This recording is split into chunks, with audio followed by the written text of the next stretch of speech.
Assalamualaikum warahmatullahi wabarakatuh. Perkenalkan, nama saya Muhammad Nazar Al-Azhari dengan NIM 23101162100042 dari kelas A2. Di sini saya akan memaparkan materi tentang tataran linguistik yang sudah dipelajari pada mata kuliah linguistik umum yang diampu oleh dosen Ibu Dr. Nur Cahaya MPD. Baik, jadi di dalam tataran linguistik itu terdapat 6 kajian teori kebahasan. Yang pertama itu ada fonologi, yang kedua ada morfologi, yang ketiga ada sintaksis, yang keempat wacana, yang kelima semantik, dan yang terakhir yang keenam ada pragmatik. Baik, langsung aja kita membahas ke pembahasan yang pertama, yaitu ada fonologi. Nah, dalam Kamus Besar Bahasa Indonesia pada tahun 1997 dinyatakan bahwa fonologi adalah bidang dalam linguistik yang menyelidiki bunyi-bunyi bahasa menurut fungsinya. Dengan demikian, fonologi dapat pula diartikan sebagai suatu sistem bunyi dalam bahasa Indonesia, atau dapat juga dikatakan bahwa fonologi adalah ilmu tentang bunyi suatu bahasa. Nah, jadi dapat kita simpulkan bahwa kajian teori tentang fonologi ini merupakan ilmu tentang perbendaharaan bunyi-bunyi atau fonem dari suatu bahasa, atau bisa dikatakan sebagai ilmu bunyi kata. Lalu, fonologi terdiri dari dua bagian, yaitu fonetik dan fonemik. Yang pertama, yaitu fonetik. Fonetik ini adalah ilmu yang mempelajari bagaimana bunyi-bunyi fonem sebuah bahasa direalisasikan atau dilafalkan. Dengan kata lain, fonetik adalah bagian fonologi yang mempelajari cara menghasilkan bunyi bahasa, atau bagaimana suatu bunyi bahasa diproduksi oleh alat ucap manusia. Fonetik ini dibagi pula menjadi 3 bagian, yaitu ada fonetik akustik, fonetik artikulatoris, dan fonetik auditoris. Selanjutnya ada bagian fonologi yang kedua, yaitu ada fonemik. Nah, fonemik ini mempelajari tentang kajian atau analisis bunyi bahasa dengan memperhatikan statusnya sebagai pembeda makna. Nah, tadi kita sudah membahas tentang fonologi. Lalu, materi berikutnya kita akan membahas mengenai morfologi. Jadi, morfologi ini merupakan cabang linguistik yang mengidentifikasi satuan-satuan pembentuk kata sebagai satuan gramatikal. Jadi, morfologi ini mempelajari seluk-beluk bentuk kata serta pengaruh perubahan-perubahan bentuk kata terhadap golongan dan arti kata tersebut. Lalu, dalam ilmu morfologi terdapat morfem, yaitu bagian terkecil dari sebuah kata. Pembagiannya bisa digambarkan sebagai berikut. Yang pertama, sebuah wacana dapat dipecah menjadi kalimat. Lalu yang kedua, sebuah kalimat dapat dipecah menjadi bagian makna terkecil, yaitu kata. Dan yang terakhir, ketiga, kata dapat terdiri atas beberapa morfem. Contohnya, dari kata menanamkan. Dari kata menanamkan ini terdapat 3 morfem. Yang pertama, ada kata me, yang kedua ada kata tanam, dan yang ketiga ada kata kan. Bisa juga hanya terdiri atas 1 morfem, misalnya kata rumah, kursi, meja, pintu, selamat, dan lain sebagainya.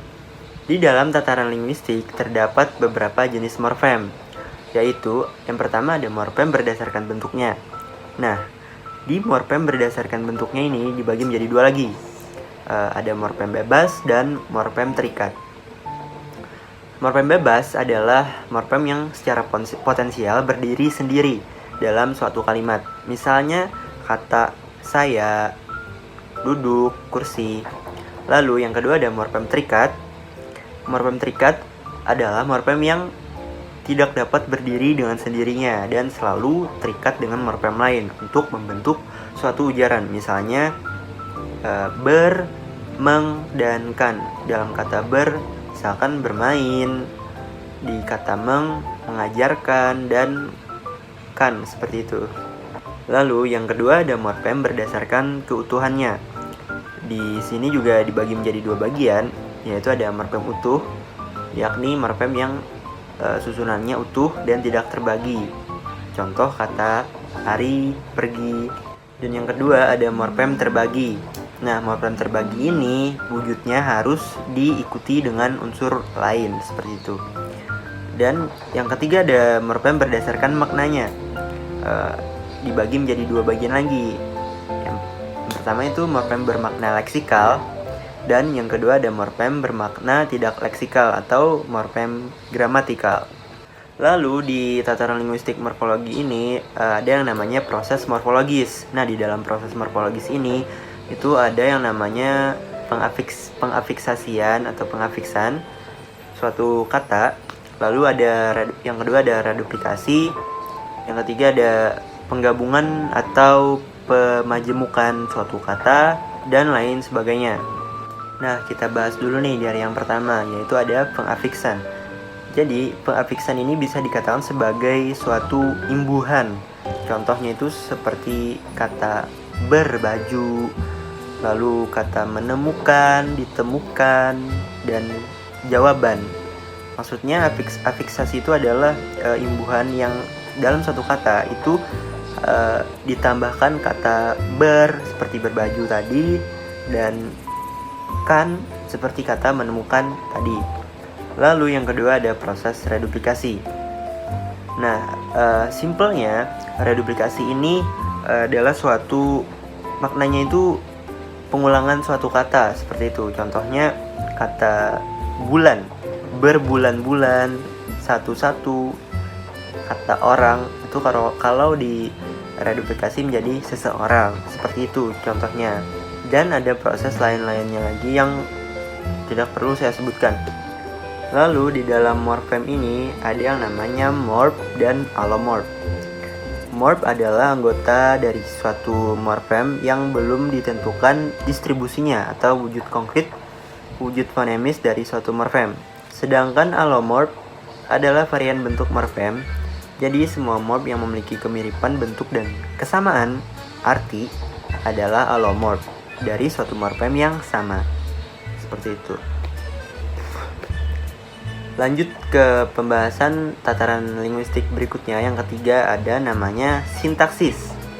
Menurut KBBI, sintaksis atau ilmu nahu adalah ilmu yang mengenai prinsip dan peraturan untuk membuat kalimat dalam bahasa alami.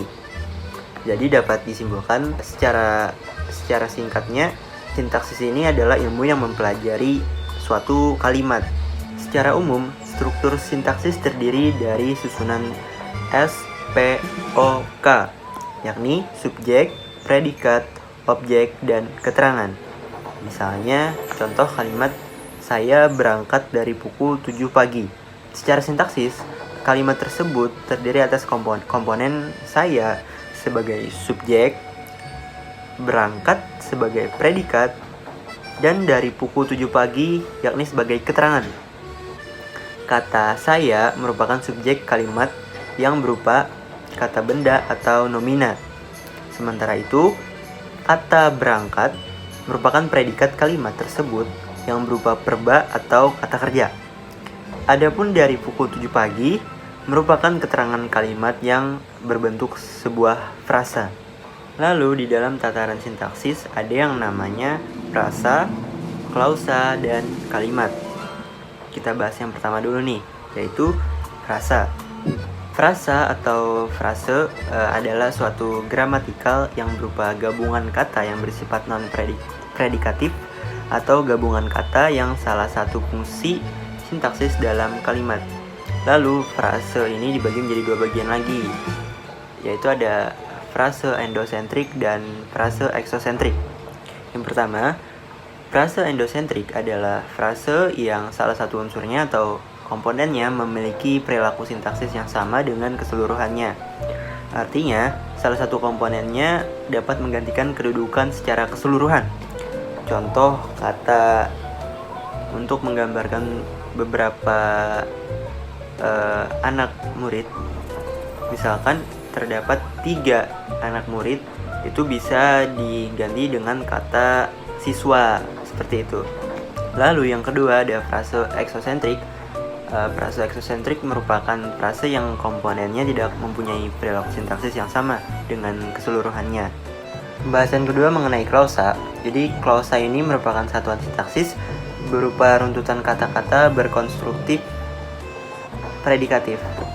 Klausa berpotensi jadi kalimat tunggal karena di dalamnya sudah ada fungsi sintaksis wajib, yaitu subjek dan predikat.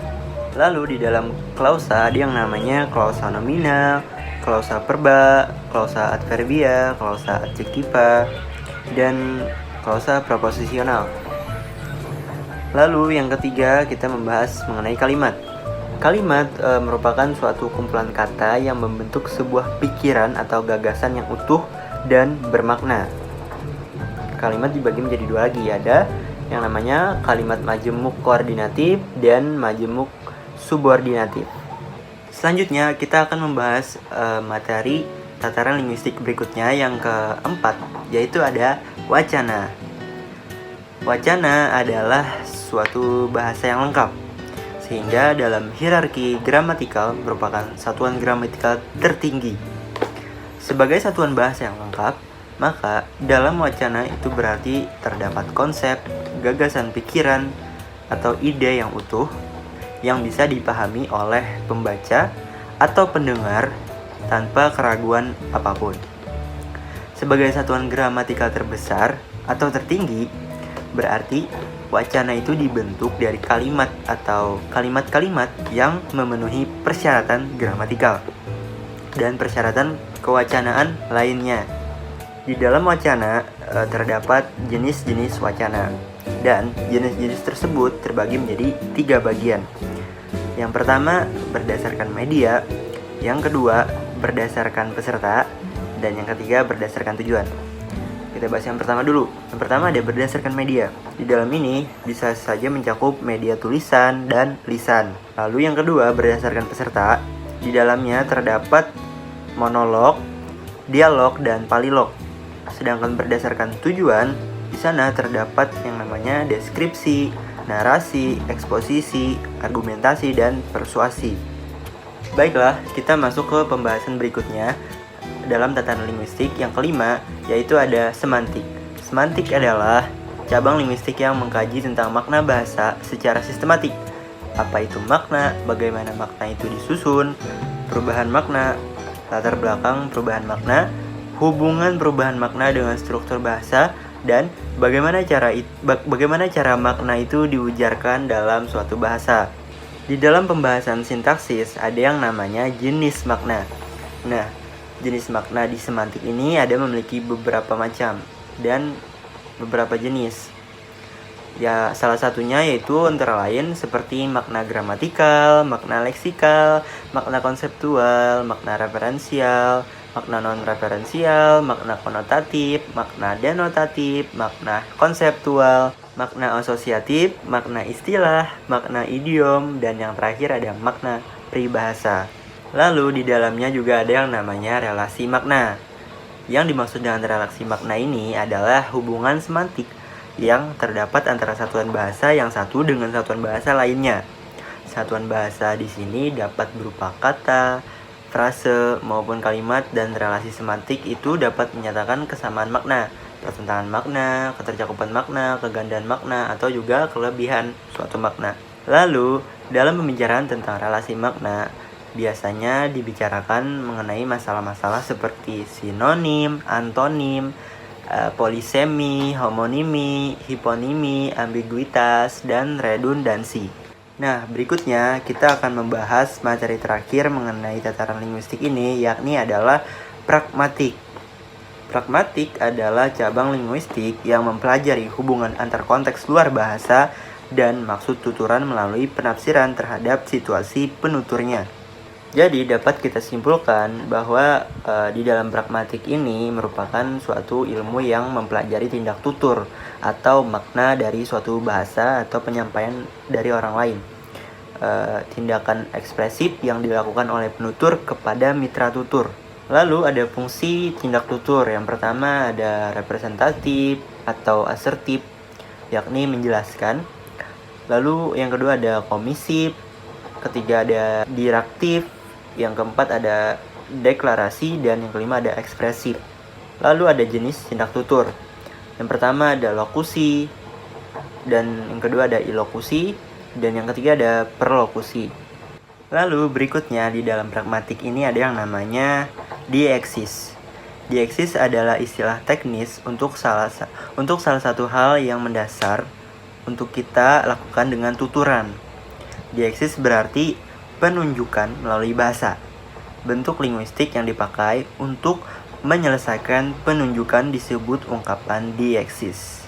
Lalu di dalam dieksis ada yang namanya jenis-jenis dieksis. Nah, jenis-jenis dieksis ini ada beberapa macam. Ada 5 macam sih. Yang pertama, dieksis orang. Yang kedua, dieksis tempat. Yang ketiga, dieksis waktu. Yang keempat, ada dieksis wacana. Dan yang kelima, ada dieksis sosial.